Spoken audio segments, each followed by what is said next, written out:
Mm-hmm. 5 seconds remaining. PSG.LGD's turn to ban. Well, hello everybody. Welcome to day one of what's going to be a very long group stage for the International 2018. We're starting our day with OG versus LGD, as well as that wonderful bumper, Cinderin. I feel like we're actually exploring the cave. That is the theme that is TI. Subterranean theme this year. Yes. We go underground. That's where we have to go to find out all the strategies. So we've been watching some of the other games which already began. If you're not already aware, there are 4 streams going out as well as the multi-stream. If you want to check it out. But of course, stay with us. Mainly because we're here. Yeah? This year, of course, with the underground theme, only one team goes truly underground out of the group stage from each group. But it will happen. So these group stage games are pretty important for 2 reasons. Obviously, I believe it's the top 4 start in the upper bracket. Correct. The following 4 start in the lower bracket, and the bottom team gets eliminated straight up and don't even get to play the main event. So you don't want to be that last place team. I think these 2 teams are unlikely to be that last place team in their group. There's still a lot of questions around OG though. Yes. Because you look at LGD. LGD had tagged up in the top 3 to go through. But OG were a team that came through. Like, they obviously had their roster ripped apart by evil geniuses with the departure of Fly and S4. And now they come and play, and they got through the group stage with Anna as well as Thompson coming into their lineup. And they played pretty much the same draft their entire European group stage. And I know some people even called the European qualifier a bit of a joke because of it, for the fact that every team was a bit of a compilation team coming in, and OG still came out on top by doing the same thing over and over again. I'm interested, like, now what do they do here? Like, do they show that, hey, we have a second hero that we can play? Well, so far they have 2. Yeah, they have a Weaver and a VS. I think these 2 heroes, they didn't actually even play in the qualifiers. So obviously, Dota has been patched. There's been 1 serious patch since the qualifiers, and then there's been like 1 minor one, I think, or... Yeah, there was definitely 1 patch that changed hero balance, and I think that might have been 1 that did some minor tweaks. But apart from that, it was changing the stuff which at the summit looked a little imbalanced. Yes, I think that's how it was. Yeah. So Weaver is one of the heroes that I'm expecting to be super big in this tournament, so I'm not really surprised to see it first faced here. Mm-hmm. It's a very strong laner, it's flexible, it can go to multiple lanes, and in this patch, the way I see it, it's a lot about enabling your lanes and just being able to be flexible with how you put your lanes. The one thing you don't want is that you pick heroes that are really weak in lane and are really locked in what they can do. Yeah. So having something like Weaver that can be both a 1 and a 3, technically even play mid if you need it to, is very useful. And the hero has been getting some love lately with a couple of buffs, and they add up over time. A hero combination, which we're actually seeing now, the IO and Gyrocopter. We're watching the drafts for the other game as we're waiting for this one to begin. And it was actually an IO and Gyrocopter coming in from Fnatic, and we sort of touched on it ourselves off the mic. Is Gyrocopter good without the IO? Now that IO's team seem to be at least a little bit more willing in the first three rounds, just to let him through the first ban phase. Like, is this going to become our 1-2 combination at the beginning of each game? Well, we've had it twice now, so it might be obviously indicative. Very small sample size. Yeah. It's very good. Like, IO is the perfect support for Gyrocopter because his biggest weakness in the lane is if he gets gone on and he can't fight back. The hero wants to be able to fight back with Rocket Barrage and turn it around, but a lot of these strong dual lanes actually make it really difficult, but if you have the IO buffing you up and healing you, you are able to sustain, and Gyrocopter can kind of, in long lane skirmishes, can deal the damage of 2 heroes. So that's very nice to get later into the game. Aghanim's talent on IO gives you a free flak what's it called? Side gunner. There we go. Flak gunner. That sounds great. For the rest of the game. So it's a classic pairing in a way. It's not one of the really old school IO partners we would generally see Tiny in the past, but Gyro has definitely been one of the solid ones for a couple of years now. So I like this. The last man out from LGD taking out the Drow Ranger. Because it's something at least I was expecting from OG to have this really powerful combination, which is just able to walk over the lanes without having to move off the lanes until Anna is ready to do his rotation. And the Weaver 3 position with the Drow buff up would have been wonderful. Not to mention the Aura combination with the VS would have made their 5-man very strong for OG. But I'm also interested, like, if you do even want to, like, even contemplate this Weaver being a 3 spot. Like, most of the heroes we saw Seb playing during the qualifier, it was Beastmaster, it was Centaur, it was the stunners. He was the primary stunner to create the space for then Anna as well as Topson to do their work. Yeah, things have changed a bit since then, though. Another player to really look towards, like, it feels like the exact same thing has happened to S4 when you look at how EG draft. S4 used to be playing those teamfight initiators like Centaur, Puck, and now we've seen in their recent games, the most recent games from EG has been playing like Necrophos, he's been playing, you know, the same kind of just these laning offlaners that don't really initiate but are just really, really strong and difficult to deal with. So there's been this shift in what teams are focusing on, very lane heavy, and you're going to be seeing that more and more here. Just a trend that I've noticed a lot across public games especially is that there's a lot of games where people have very little lockdown actually, just because you pick the stronger laners, and a lot of the time, it might sound counterintuitive, but a lot of the time the strong laner is actually not the heroes with stuns. This hero we will be seeing a lot, I think. Yeah, I was wondering for Sim. He was one of the ones you were flagging to me, like if that he would come up. Yeah. I was surprised. I got to this event, I hadn't thought about Wraith King at all, and then I had a talk to March, and March was like, Wraith King is going to be first pick, first ban. I'm like, okay, that's interesting. I'm not sure about that, and he was like, this hero is rated super high in the Chinese region. So I was curious to see, and then when I looked across, when I just went to the watch tab and checked what the pros were playing, they're like 6 different teams, their carries or offlaners or whatnot, were playing like Wraith King on and off. So it looks like there is a trend with Wraith King on the rising here, and I believe the reason the hero is making a comeback here is, first of all, if you're playing these dual lanes, he has a really serious damage output with Ray Fire Blast and with the skeletons. And something I didn't learn until very recently is when you use the skeletons and you cast your stun, that is the one way you can actually control what your skeletons hit, because they attack the Hellfire Blast target. So I love the way you also describe that to me when you're like, yeah, so I read the tooltip. It doesn't even you need to hold down Alt, and then it says, oh, by the way, when you use your stun, your skeletons attack that target. It's pretty useful, actually. It's the hidden secrets, the Easter eggs of Dota. Hello, Monkey King. I love this hero. I don't know how good it is right now, so I'm very curious to see how much we're going to see it played and how many games it's going to win, but conceptually, this to me is a really, really entertaining hero to both watch and play. So how do you actually build a Monkey King? Because like if we're talking like the skeletons, like how's the quickest way to clear these guys off? Do I dare say, just before I trick you, the Battle Fury style Monkey King?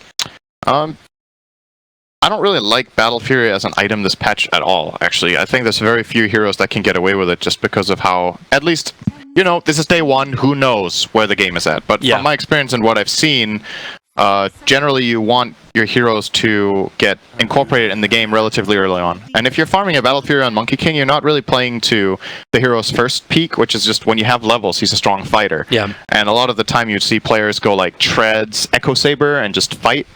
But I have seen other players go for the Battle Fury route, and it makes you greedy. It's basically super greedy. If you can get away with it, great. But then, again, why did you pick Monkey King if you want to do that? I feel like there's other heroes you could have probably done that approach with as well. Then, yeah. So. But maybe they're also looking for that highly maneuverable style hero. That's something which we saw coming in from Anna with his Ember Spirit that he'd normally play.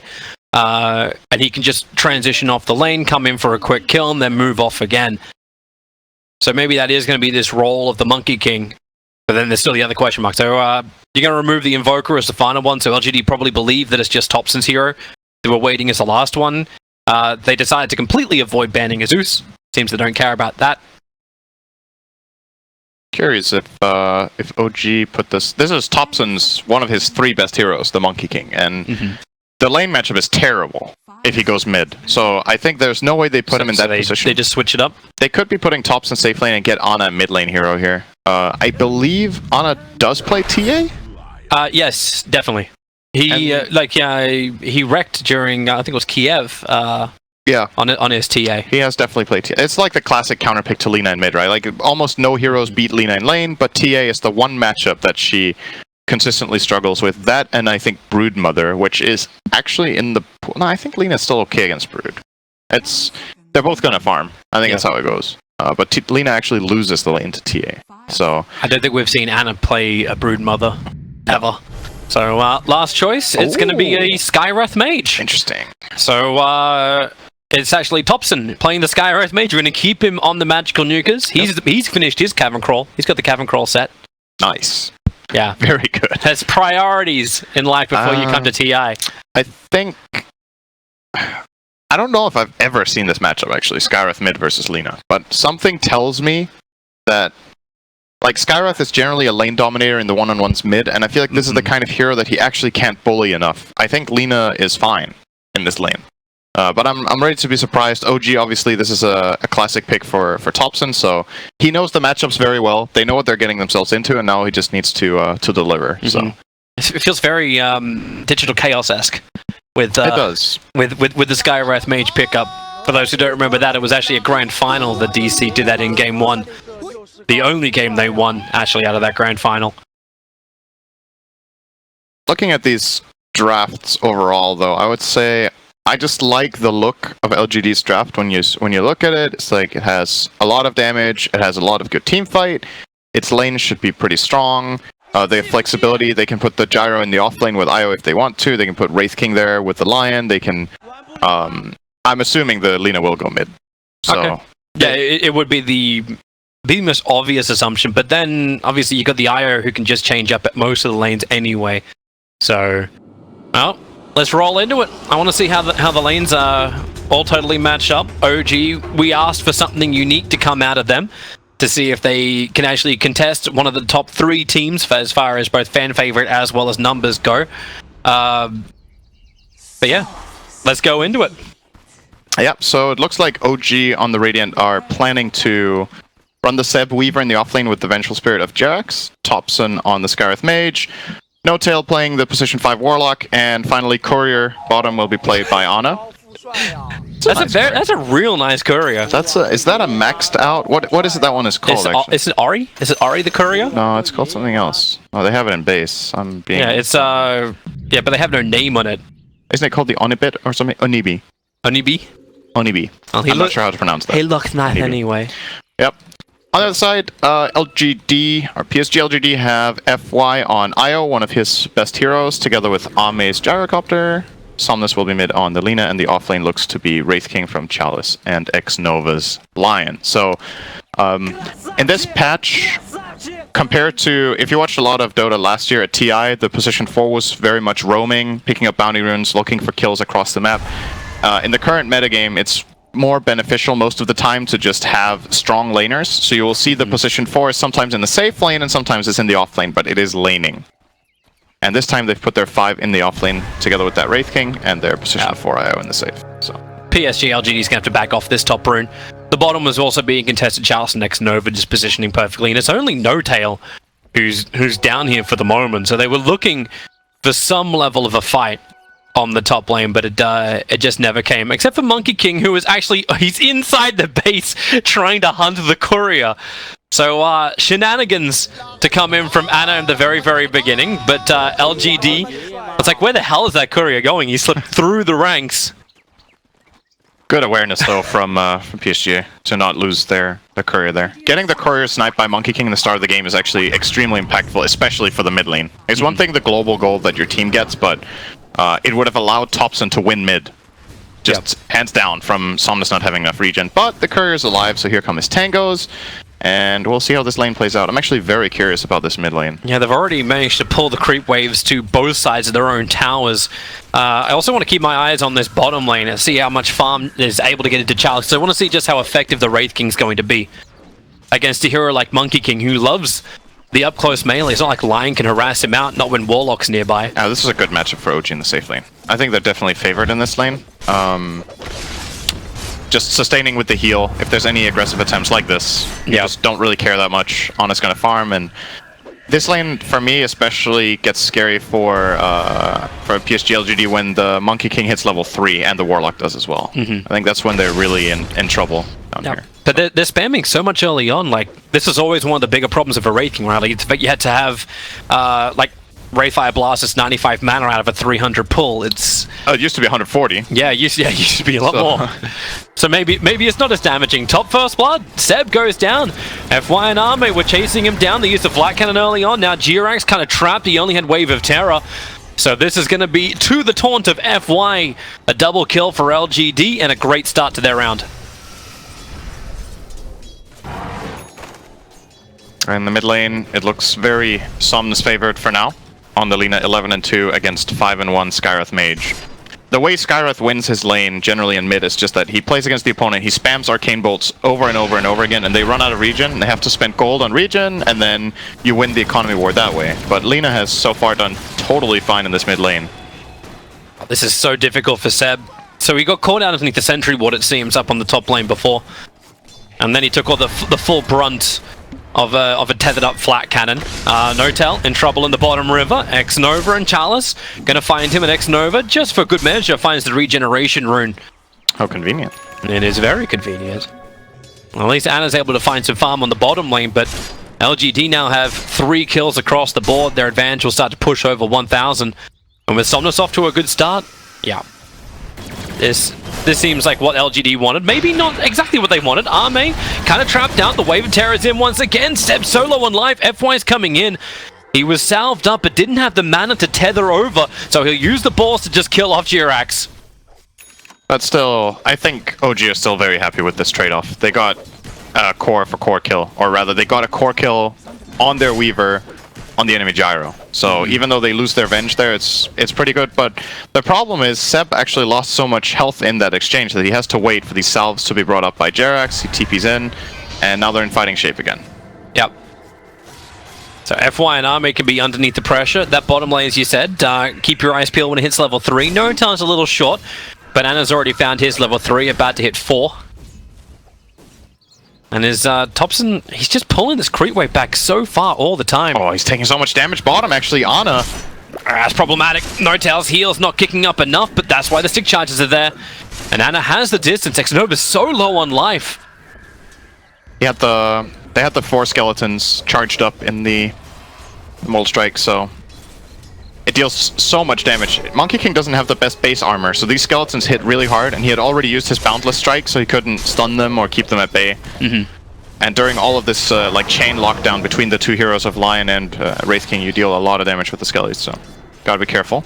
And FY and Arme, they always feel so low. FY doesn't actually have a lot of life behind him. He's got 1 stick charge only to share over. But he keeps giving mana, going for the early Soul Ring on the IO. Bottom lane, an extra stun. Chalice has already burned his. They do almost no damage now when they come in on Ana. It's the skeletons that are killing in this lane. So if they don't have charges on Mortal Strike, they don't have any kill potential at all. And I would like to see OG try to take a little more initiative in this bottom lane. Warlock is not the best aggressive hero, obviously, but Monkey King is great. Yeah, he was coming over. They knew it was going to happen for the 5-minute runes. X-Nova, he'll be on top of it, but he won't be able to pick it up. He'll die for the rune. Good timing there from OG to get that. On the other side of the map, PSG.LGD will get 1 bounty, so that's a 3-for-1 exchange. It's really good, though, for the offlane for OG. The fact that you get a full bottle charge as well for Seb. Not really reliant on having to burn Shrine, which means they can be a little bit more over-aggressive against FY and Arme. And they're really trying to go ham. Homing Missile's going to connect. Seb has the 6 charge up already. Jirax tries to create space. Still has Magic Missile available. Seb will go invis, but he's back underneath that fresh sentry ward. The battle for vision control is definitely going the way of LGD on top lane. I think Seb was trying to feel out where the sentry was in that second Shikuchi. He wants to know where he's safe and where he isn't, so I think he found out based on that last Shikuchi where the sentry is, and now they're going to play around that. I can't really seem to go aggressive up here though. This lane of LGDs is just so tanky. New regen has been ferried in for FY. He has Tango and Flask. 20 stick charges on the Gyro. There's no way they get a kill up here like this. Just not possible. For a moment, actually, Somnus abandoned the mid lane. I don't think he wanted to really be there. He went and farmed inside the jungle. But he won't want to be there now. Arcane Rune for Thompson. He's just going to spam the crap out of the Lina. As I say that, Monkey King will die on the bottom lane. Ana was bouncing around to the tree lines on the eastern side of the lane, but there was no support. Notal rotated towards the mid lane looking for a kill. I think he went to ward, actually. That's a fresh ward placed down here. So No-Tail went off the lane for a second to ward, and then... Oh, now he's going to get caught out. They took the initiative. Underneath the Dire Observer. No-Tail has to use his defensive Shadow Word, and then maybe get a little bit more aggressive. X-Nova. Low on life, Anna's going to slap down. They had the Fatal Bond, so potentially to beat into Chalice, but the damage won't be shed enough. There's Seb who's in trouble on top lane. Extra stuns to land. The homing missile from Arme. He knew he already had Seb dead to right, so they go after Jirax. Got a little bit too deep under the tower for them to dive.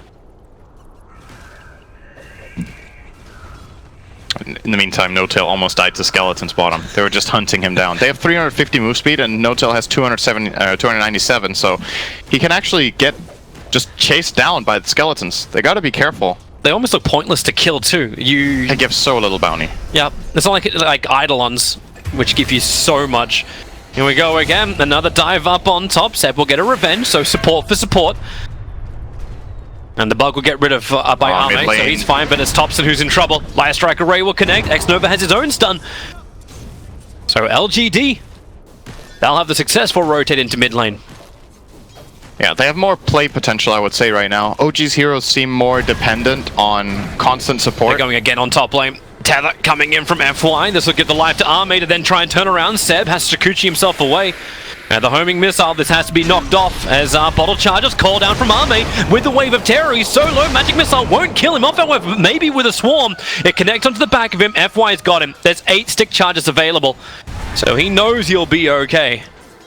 Oh, he's actually playing without overcharge. Interesting. Oh, another magic missile coming in. FY, has he got enough? Relocate! Pulls him all the way home into safety. A free regeneration, and someone's just Laguna if he wants to, and doesn't even do that. Dragon Slave to kill off Seb, arrived under the cover of Invis, and gets the kill on the offlane of OG.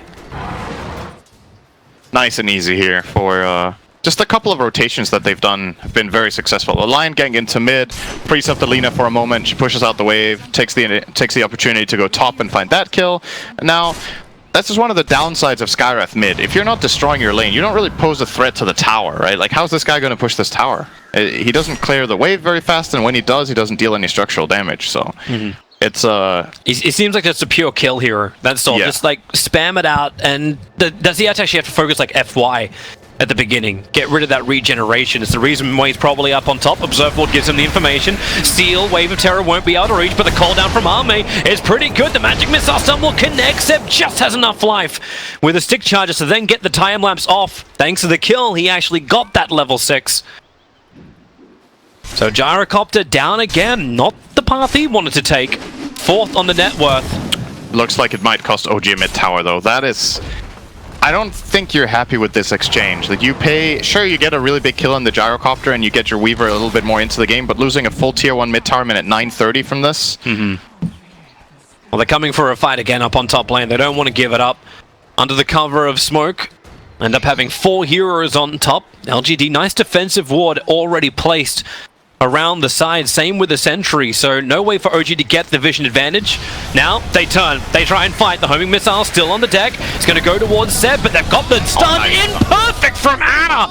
The rotation, all 5 heroes from OG, right place to slap down that safe lane. It's a big rotation, but if they get 2 kills and a tower, I think this is okay. Still, you have to remember in the meantime that LGD are also making their own push bottom. Currently only 2 skeletons stored up here for Chalice though, so won't be able to take the tower too easily. Has actually opted for a 4-0-2 build, so maxing out the stun rather than the skeletons in this instance. Oh, actually, no, now his skeletons are coming back in. They're farming the jungle. Well, they're up on top. Chalice thought he could be part of this fight with a relocate. Arme is coming from behind thanks to FY's delivery service, but have they really found the hero they're searching for? Now it's X-Nova who gets isolated at the bottom, and the bouncing away Monkey King, Skyra, sorry. He does get up into the tree lines, but the rock, it'll drop. The Fatal Bonds connects up LGD strongly, but then Wraith King has that reincarnation. Arme, he's got the support. FY's going to arrive back into this engagement, and Anna's got nowhere to run away from Chalice. You've got the minions everywhere. The slow made it difficult, but maybe not that impossible, thanks to Thompson already being back up and running, and with the Golem up, they're finding not 1 but 2 kills with the swap back in. FY may be the 3rd. The missiles won't actually be able to... Actually, the missile connects. The swarm will not be able to connect. As FY and Arme into the trees, Oh, the it's a lot of Golem keeps the damage. chase going, and Thompson's got so much, it's 4 nulls. They're just amping up the intel. They gotta find Arme over in the tree lines. That's why Seb, with that Shikuchi, level 4, it's quick, it's fast, and he'll actually get him with it. 4 heroes to be lost on the top lane. Actually, it's basically 5. That's all of LGD going down, but it costs 3 and a buyback from OG. That is still the best fight of the game for them by far. They pulled back 2,000 gold. They almost got the top tower. In the meantime, they didn't lose their bottom tower either to the push that the Wraith King started. So LGD were feeling that fight. They brought in the Wraith King early, wanted to use his reincarnation to try to bait and set up a good fight. But the damage from OG, when this Skywrath is not accounted for in the fight, you take these long fights and he's free casting for 20 seconds. It's not healthy. It's really not healthy for your team.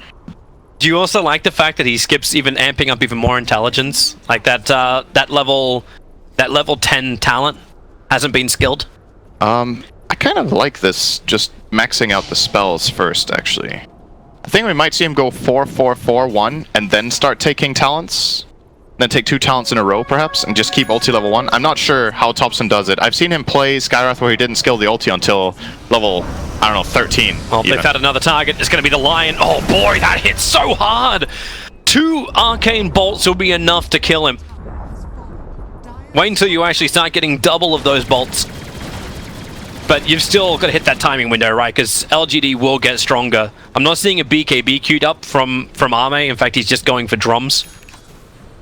In fact, does anyone... Do you actually build BKB to try and avoid this magical damage? Or does this just cripple your lineup if you do it? Oh, you will definitely need BKB against Skywrath Mage later. Surely. But for this early time, it just looks like that, like no one's able to itemize against it. You don't have a pipe builder for the offlane either. Buying BKB first item is not really very appealing anymore in general, I would say. It's like, yes, you're magic immune, but since you don't have really good stats, what are you going to use the immunity for? Like, are you going to kill heroes with it? It slows down your farming, because any other item you buy that's useful for your hero will just transition better. So I definitely think we will see the BKB come out later for Gyro and probably the Lina as well. But I would imagine Gyro wants drums plus maybe an SNY or something first to really speed up his Wisp as well. LGD are on the hunt under the cover of smoke. They move into the Radiant jungle. OG were looking for something similar. No Tell Smoke's going to break. You'll see Somnus the jump in from Charles, sealed up very, very quickly. They will get the pop onto Warlock, who does not have a buyback available. And now Jirax, the relocate, Arme comes over. They're searching for both supports to bring him down. Huge amount of stun taken out of the fight. Now, LGD, what do you get from this? Oh, they're actually bottom lane. They come back to the relocated target. Seb as well as Thompson, they realize what was going to go on. They get one in Arme. The slapdown is available, and FY will pop 2. More support coming in from LGD, but do they really want to fight this underneath a freshly shrined up OG? It will be enough when Seb isolates himself so far forward away from the rest of his team. They need some kind of rebuttal to make this worth it. Thompson will have it. The Rock will drop a double stun for them. Chalice not involved in either of that, so neither the Fatal Bonds nor the stun. And LGD will just walk it off. I think they're happy with that. They forced Golem. After they got the Weaver kill, that fight is totally fine for them. And yes, it cost them a reincarnation, which is also a long cooldown, but you would say in many ways the Golem is the bigger spell. Yules, mid lane, Somnus, he needed a couple of extra seconds to really go for anything here. Actually, not exactly certain what he was trying to achieve. I think it's just putting pressure and trying to get information. Like if he knows there he can't get the kill, but he's just throwing out his spells to try to maybe bait TPs or force rotation, even just get into their heads, you know? It is a part of the game to just play strong as much as you can. Yep. And he needed to push out the wave anyway, so it was kind of a twofer. I'm loving this build coming in from Seb. He's actually going to go straight for the Spirit Vessel. Yeah, they want that against Io. I think it's pretty smart. Yep. Let's go this game. Because that just becomes your, like, if you seal him up, you could put the Spirit Vessel on. Actually, what's he doing This anyway? time it's real, Toby. He's got 4 one-charges though. He's got enough into the trees. 2, 1 seconds. Gotta jump, gotta jump. Can't jump. He had a stun the whole time. I feel like Ana could have probably landed a stun there. He should know which way Somnus was going from the initial trajectory that he saw, but held his stun, was maybe a bit too focused on the spring there, and on the tree dance, rather. Spring is when you jump down. I would not have advised that in that situation, unless you jump really far away. But yeah, that's another kill here for Ame. And when you look at the net worth now, you're starting to see the story, right? The Lina is pulling very far ahead. Somnus is having a great game. And if you're OG, you got to find a way of isolating him in the fight. You have a couple of tools. I think Venge is actually one of the best supports against Lina, just because of how much she suffered from she suffers a lot from getting swapped into the middle of the fight. Yeah. She doesn't have much armor, she doesn't have much health, and no mobility either. So if you get that kind of team fight, that to me is the absolute best swap target. Swap and blow up the Lina and go from there. Seems really great for LGD too, where it doesn't come at a sacrifice that other heroes. Yeah, they find their opening over on Jirax, but Thompson's in the neighborhood. Somnus, they focus on him, but then Finger. Say goodbye to your vengeful spirit. Somnus will be able to back out. There's too many heroes from OG being isolated. This relocate position from LGD working so well that OG just cannot hold a front line. LGD come in through the back. They're searching for Ana. The stun will connect on him. Up in the trees, can't spring away, they tether through, break the trees, get the stun, and a triple kill for Ame. OG, 4 heroes down, and LGD feeling strong. They now hold all 3 of the top net worth positions. That was really nice the way they set that up. Lina stunned the trees that Monkey King was in, and he is obviously going to jump across to the side. They blind stun him with Lion, and then they tether the trees. That's super high level play coming in here from LGD. Very, very nice. And they got 4 kills, 3 of them on Ame. Yep. So that's his. Looks like he's going Manta. Interesting. Oh, I just have a quick look at that fight once again. Yeah, so we're going to see it. The problem is they try to jump on the Lina, but the Skywrath isn't in range to cast the Mystic Flare in the beginning, so they don't manage to execute that kill. And the moment Lina gets out of there and they start hunting her, there's the stun. Blind stun from Lion, and now the tether onto Lion here. Followed up by even the call down wasn't even used in that fight until the end, so. Yep. Yeah, if you're going to go for the Lina like that, you need to make sure you blow her up. Else, it's just, you end up wasting so many spells in that situation. Big lead for LGD right now. Nice bit of money to come in from Thompson as OG start to look towards Roshan. I'm very uncertain they're able to do Roshan without LGD just walking over the top of them. Because you've almost finished the Blade Mail for the Wraith King, so that Veil of Discord, Skywrath, like he's going to be looking to amplify and just pop as many heroes as he can, but Charles is going to be a real beast to isolate and focus. Actually going to smoke and fight. This is one of the biggest strengths of Wraith King as a 3, I think, is when you play the hero as a 1, sure, you've got 2 lives and it's annoying, but it feels like it's a big reward when you kill him. It's really worth it because you take out their carry from the fight. But in this case, it's like, are you really going to commit to killing their position 3 twice? You can't really do that because the other heroes are going to carry the fight then. And if you just ignore him, they're skeletons, he has a Blade Mail, he'll passively reflect damage during the fight. He's going to be a really, really big annoyance. LGD have just had the greatest thing ever. They had 3 observer wards around this mid lane. One of them actually saw the smoke from OG. That's why they all backed up. And now they're repositioning themselves looking for a fight. And they got rid of the observer ward that OG had down. It was a 1-for-1 trade-off. They're looking to come in. The Rock, they're holding it for now. The call down is already very early out. So is the Wukong command. Anis is going to split the fight up, and LG don't care. They rotate around the side. The Rock doesn't stun up anywhere near enough heroes. As Chalice Blade Mail runs towards Thompson, he just cannot fight this. He knows it. 3 heroes gone for OG, and they may actually have a 4th one. Somnus yields into the Light Strike Array. Nowhere for No Town to run to. And Ame, I don't know if this is the 2nd or the 3rd time, but another triple kill in a team fight for him. And this looks like probably tier 2 tower, and maybe they want to go Roche. We'll see. So here's the opening. Yeah, all these spells from OG just whiff. The Wukong's command, they nicely circle around it. LGD find the first jump.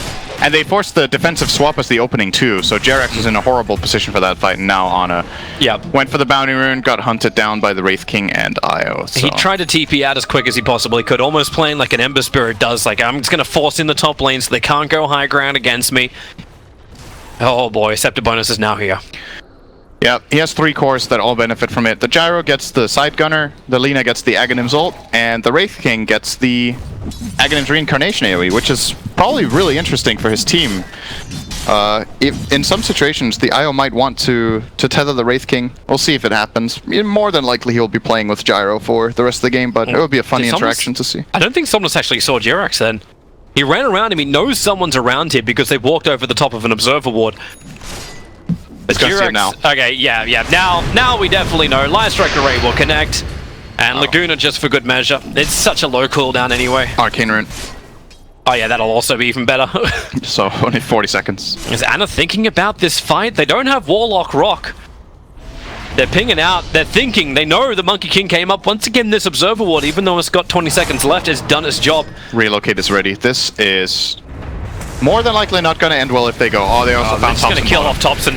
He can't run away. The homing missile was going to chase him down anyway, but then a relocate to come in around the back of the top lane. This will be a nice way to run it. Charles has just gone in so deep. He's still holding his blade mail for the moment. Wukong from Ana. Everyone walks outside of it as Chalice. There's your swamp, and here comes your relocate. Turn on the flat cannon. The damage is just so brutal. Seb wants to run away from this one, but he'll go straight back into it thanks to the time lapse to try and help out Ana, but all he does is just sit here and wait for the inevitable. A full team wipe in favor of LGD.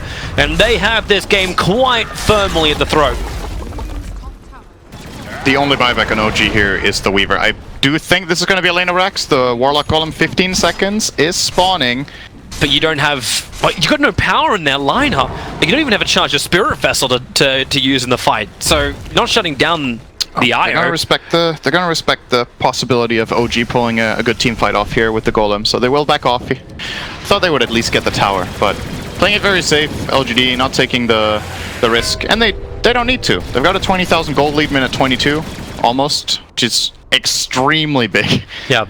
You can see the momentum as well, just all these orange dots along the bottom. That's all it is. Like, there was some good power from OG up until the 16-minute mark, but then it's just all been LGD. Yeah.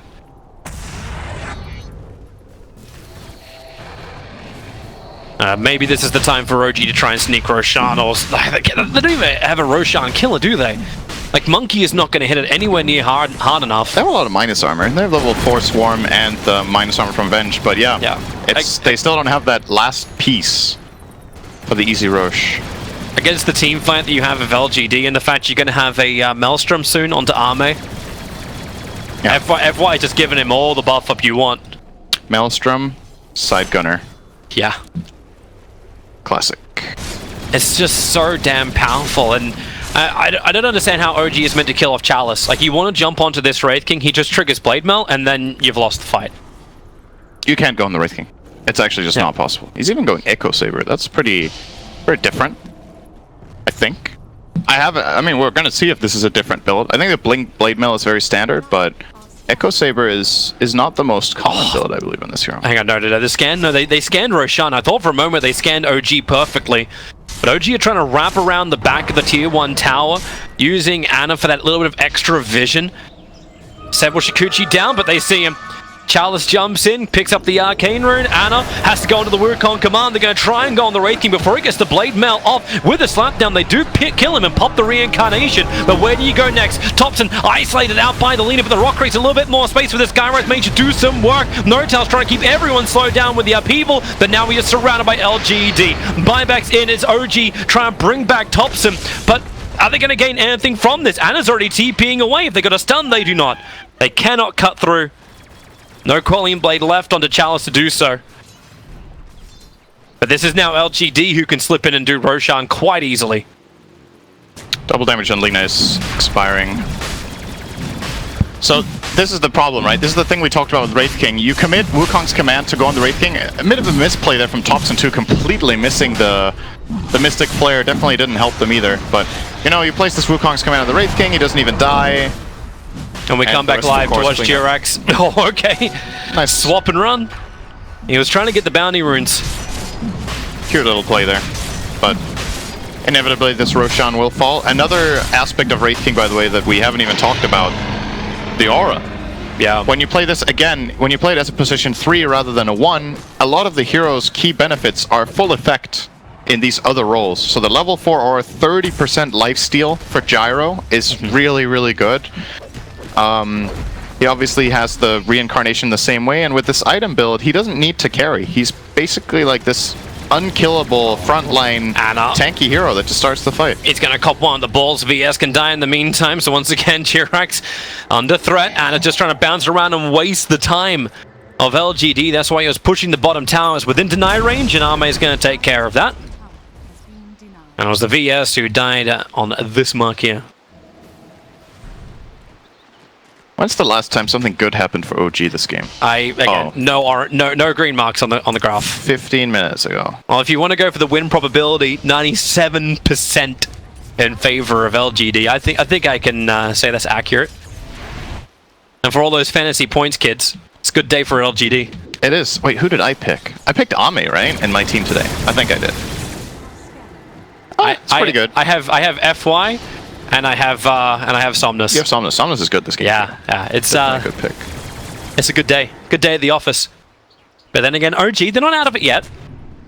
It will take a bit of a miracle to come back. Yes, it will.